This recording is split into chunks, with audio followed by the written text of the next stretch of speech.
I am Captain Salomonsky from the Madison County Sheriff's Office. I am the Criminal Investigation Division Commander, which encompasses many units.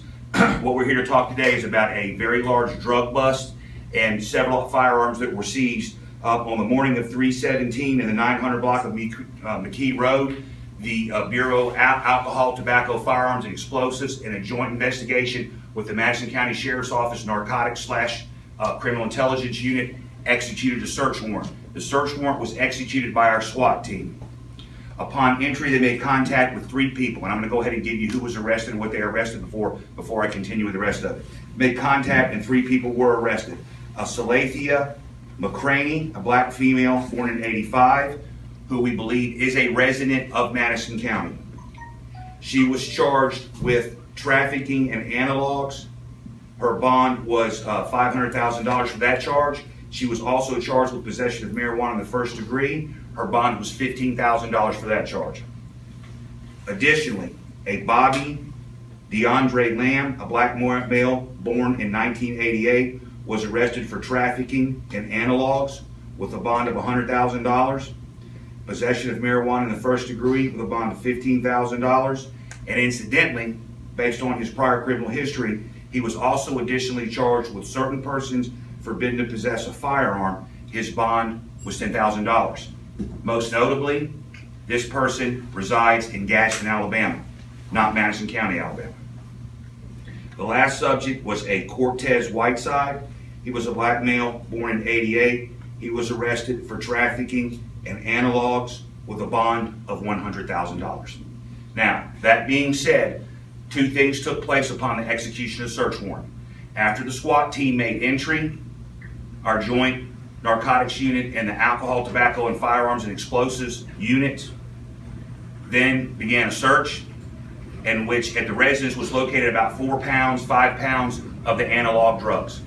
Also located was 3 firearms.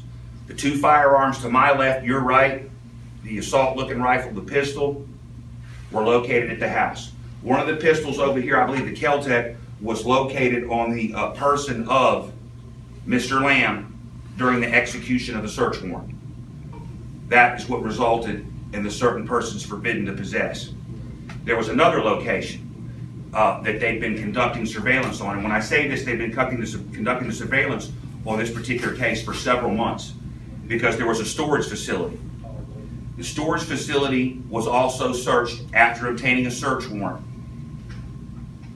The net of that was about 26 more pounds of the analog substance, 3 firearms, which will be firearms to my left, and most notably the single barrel shotgun, which we believe is sawed off to a point that makes it an illegal weapon to possess at this time, based on the length of the barrel and the overall length of the firearm.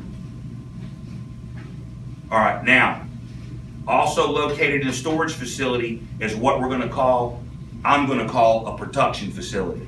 We did not know this at the time of the execution of the search warrant, but as I've always told y'all, we continue an investigation. If you will look in front of me, there is a silver package that's in plastic.